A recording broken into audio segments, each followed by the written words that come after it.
It's another edition of Time About the Movies, and today we're taking a look at the films of December 15th, 2000. And we've got 5 movies here to look at here, 5 notable movies, ranging from big hits, films that weren't big hits but have later gone on to have a cult following, and films that also went on to have significant impact at the Academy Awards the following spring. But we'll delve into those as we move along here. Let's just go ahead and take a look at the first movie we have here, the biggest new release of the weekend, and that is Mel Gibson and Helen Hunt in the romantic comedy What Women Want.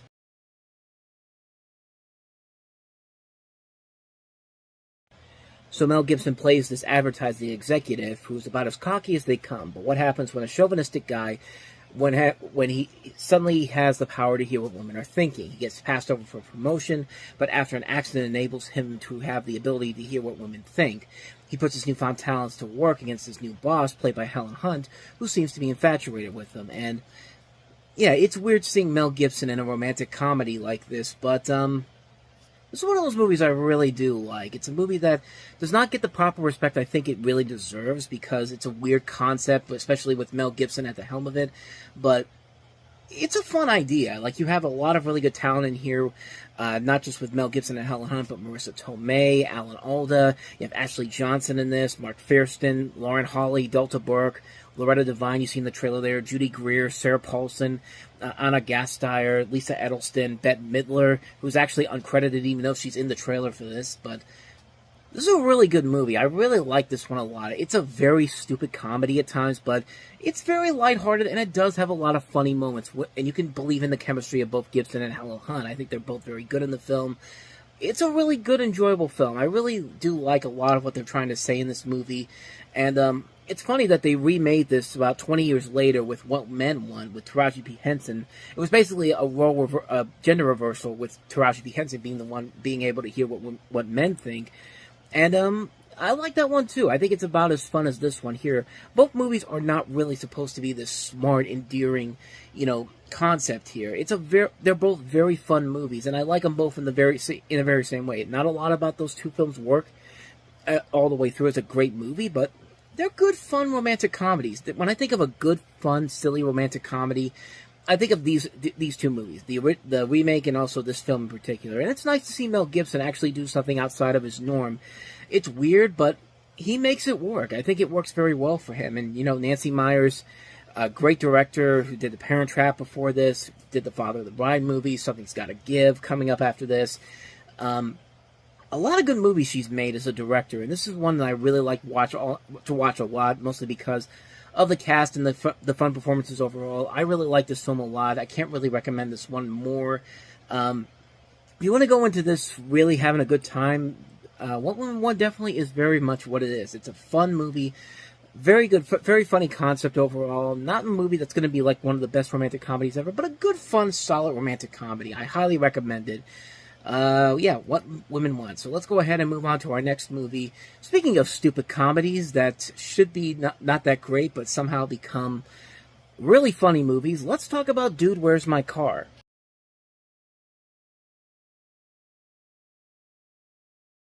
So yeah, this is one of those really interesting case scenarios where a film that was heavily panned by critics did well enough during a time when movies like this probably wouldn't do so well. There's a lot there to take from this. Simple concept here. You have two best friends played by Ashton Kutcher and Seann William Scott who find themselves unable to remember when they parked their vehicle after a night of recklessness. And basically, all of chaos and all hell breaks loose. They encounter so many different things, from a transgender stripper to a belligerent speaker box operator at a Chinese restaurant to tattoos discovered on their backs, UFO cultists, a Cantonese-speaking Chinese tailor, a Zen-minded Nelson and his cannibal lovers dog, a beautiful woman played by Christy Swanson, her aggressive jock boyfriend, two hard-nosed police detectives, a reluctant French ostrich farmer, aliens. I mean, one of the most chaotic and bizarre movies you will ever see. And yet, it's one of those movies I remember seeing it back when I was little. I think we went to go see this in the theater when it came out, and I really loved it back then. And it's a film that, yeah, it's really stupid. It's one of the most bizarrely poorly executed concepts I have ever seen. And yet, and it's also PG-13 too. A PG-13 stoner comedy should not work, and yet it really does. It's really one of those fun surprises that I did not see coming, and it really is one of the most fun, enjoyable experiences I remember having it back then. It's one of those nostalgic movies that's really so bad it's good, but it works, I think, for a number of different reasons. One, a good director, Danny Lehner, who went on to go direct Harold and Kumar Go to White Castle. You have one of the writers from that '70s show who actually wrote this. Ashton Kutcher and Seann William Scott, they actually have a good script that the two of them can really work off each other on. In a way, it's kind of like a 2000s equivalent to something like Dumb and Dumber, except even more chaotic than the original Dumb and Dumber. But not only them, but a cast that includes, Christy Swanson, a pre-Alias Jennifer Garner, Marla Sokoloff, David Herman from King of the Hill and Office Space, Hal Sparks, Marilyn Reichkub, Jodie Ann Patterson. There's just so many notable names in this movie, and just so many bizarre concepts in this movie. And it's funny because Seth Rogen and Jake Gyllenhaal supposedly were considered for the lead roles for this, and Jason Reitman was actually turned down the offer to direct this not once but twice. But it really is one of those movies that should not work. It's very, very bizarre. It basically feels like a TV sitcom more than a movie. It's a PG-13 stoner comedy, which should not work on any level, shape, or form, and yet it surprisingly does. It amazingly holds up well, and I don't know what it is. Maybe it's just because of the nostalgic person in me that really likes it, because I saw it when I was little and growing up loving it. Growing up watching it, it's just kind of like, I recognize it's bad, but it's still a movie that I'm just kind of like, you know what, it's bad, but it's a so bad it's good type of movie. Or maybe there's more to it that I'm completely not seeing here, but that was one of those big surprises that came out back then. It was just like, I surprisingly really enjoyed this movie back then, and even now I'm just kind of like, yeah, it still holds up, even though it's incredibly stupid at many, many points. It's still a really, really funny movie, and I can't help but recommend it. If you like a good, fun, so bad it's good type of movie, Dude, Where's My Car might do the trick for you. It's really one of the most impressively bizarre comedies I've seen in a long, long time, and it surprisingly still holds up after all these years. So that's Dude, Where's My Car? So let's go ahead and move on to probably the one that has maybe the most interesting production history of all the films on this week's show. That is Disney's animated feature, The Emperor's New Groove.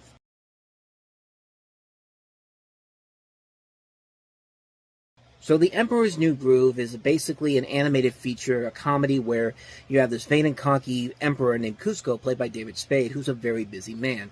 Besides maintaining his groove and firing his suspicious administrator Yzma, played by Eartha Kitt, he's also planning to build a new water park just for himself for his birthday. However, this means destroying one of the main villages in his kingdom. Meanwhile, Yzma is hatching a plan to get her revenge and usurp the throne. But in a botched situation where an assassination attempt goes wrong by her right-hand man Kronk, played by Patrick Warburton, he's magically transformed into a llama, and now Kuzco, with the help of Pacha, played by John Goodman, who's a lowly llama herder whose home is ground zero for the water park. Upon discovering the llama's true self, Pacha offers to help resolve the Emperor's problem and regain his throne, only if he promises to move his water park, and you could pretty much see where this goes from there. But let's talk about the production history of this movie, because it's very, very interesting, and I'm going to try to sum this up as much as I can here, and if I miss some things, that's just kind of, I'm just doing it for time here. But basically what happened was, this film was altered significantly over its 6 years of development and production. It began as this big musical epic called The Kingdom of the Sun, which would have been directed by Mark Dindal, who directed this, and also Roger Ailes, the co-director of The Lion King. This is something that was in development for a number of years. Sting was actually one of the main people behind the film. And in the summer of 1997, you basically had the directors attached to this, and you had Spade and Eartha Kitt in here. Carla Gugino also had a role in here, so did Harvey Fierstein. And then in 1998, it became apparent that the film was not far enough in production for the film to be released in the summer of 2000. And one of the Disney executives reportedly walked into one of the producers' offices and said, "Your film is this close to being shut down." And basically, they approached the directors, Allers, and informed them of his need to finish the film on time for summer 2000, and other companies were already established and dependent on reaching that release date. A couple months later, the project became dormant, with the cost amounting to $25 to $30 million, and 25% of the film animated. So Ailes left the project. Eisner gave Randy Fulmer 2 weeks to salvage the project, or production would completely shut down. And so production was basically halted 6 months to retool the project, and A lot of things had changed. A lot of cast members who were in the film, like Owen Wilson, Harvey Fierstein, dropped out. And the film was later retitled The Emperor's New Groove and was given this completely new story altogether. And Sting was really, really upset about this movie in general because of the changes that they were making to it. There's a long, long production history to it, and I can't really go into it in full here. So if you really want the full information, go check out the documentary, The Sweatbox, because it really does sum everything up pretty well, more than pretty much I could do it. But despite all the production problems when this came out, this is one of the most underrated Disney animated movies I've ever seen. I mean, this movie is friggin' hilarious. I mean, the animation in this is well done. It's Disney quality animation done right, and the movie does a great job showing off the look of the Aztec culture in a Disney fashion. And a voice cast that's really, really good. You know, David Spade has been funny, but without Chris Farley, a lot of those projects have not been as strong with him involved in them, and this is him at his finest. I mean, he's fantastic as Cusco, and he's a jackass, quite literally, but he's a lovable jackass, and you can't go wrong with John Goodman as Pacha. They put these two together, pitch perfect chemistry, and it works so well. As does the chemistry between Eartha Kitt and Patrick Warburton. Yzma's probably one of the funniest and best Disney villains of recent memory, and Kronk is just so lovable, and Warburton's tone is pitch perfect for that character. The music is very good, too. The song that Sting does at the end is very good, and the music by John Debney is great as well. Mark Dindal, like I said, directed this film. He also did Cats Don't Dance, and Cats Don't Dance is one of those movies that has an interesting idea to it, but kind of failed overall in terms of the story and execution delivery. It's still a great movie. The animation looked good, but the story didn't really work as well as it should have. But this is where he gets it right, because he creates such a beautifully animated and hilariously made comedy. This is one of the most underrated animated films. Very funny, very beautifully animated, very well made. It has a lot of great things about it that's worth checking out multiple times. It's a great movie, one that deserves to get more attention. And yeah, it's not the movie that they originally intended it to be, but you know what? This probably would have been better than what they probably would have set up. It would have been nice to see what they would have done, but I don't know how you top a movie like this. This is just a classic film on so many levels. I love this movie so much. The Emperor's New Groove. If you haven't seen it, go out and see it, man, because you're doing yourself a huge disservice by not doing so. And with that said, we move on to our next movie, and that is Lasse Hallström's Chocolat.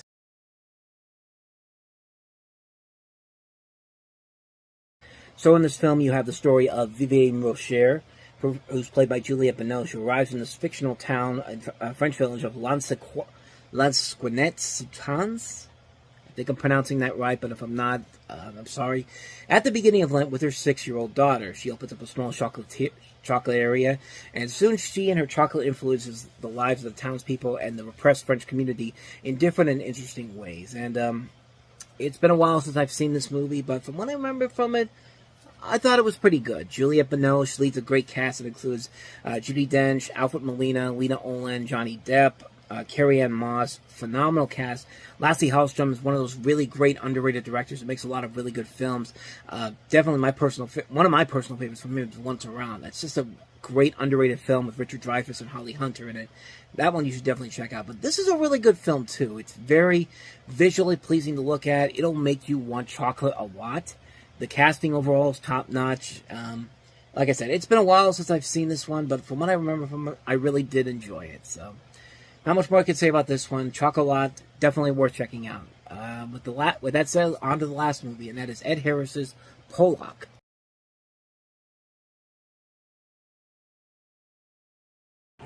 That's deep, dude. And I probably should have said Pollock, because that's literally who this is about. American painter Jackson Pollock. His struggles with alcoholism, and it's basically centering on his life, and as well as his troubled marriage to his wife, Leif Krasner, played by Marcia Gay Harden, who ended up winning an Academy Award for this, for Best Supporting Actress. This is a film I have not seen, so I really do not know too much about this movie in general. I thought this was the second film that Ed Harris directed after The Apostle, but I'm thinking of Robert Duvall. But as far as I know, this is the first film he directed. I could be wrong on that, but as far as I know, I've heard a lot of good things about it. I haven't seen it, so I can't really say if it's any good or not, but definitely doesn't look too bad, and the performances look like they carry the film through, so not much more I can say about this one, unfortunately, so that's pretty much what I have to say about Pollock. Okay. That's going to do it for this episode of Time About the Movies. I wanted to get that right before I got on out of here. But before we go, I will tell you that next week will be Christmas Week 2000, and we'll take a look at three more notable movies, including Tom Hanks' Castaway with Robert Zemeckis, and we also have Nicolas Cage in The Family Man, surprisingly directed by Brett Ratner, which is very interesting considering what Brett Ratner has done in the past and after this, but we'll talk about that one. And we'll also talk about Sandra Bullock in the comedy Miss Congeniality. So 3 films to look at next time. We're coming to the end of 2000 already, so we will take a look at those 3 films on the next episode. But until then, thank you so much for watching, and if you want to see more videos like this, please hit the playlist on the next page, check out the previous episode, and also don't forget to hit the like and subscribe button if you want to see more videos like this on this channel. So with that said, I am off. I will see you guys next time, and until then, as always, take care.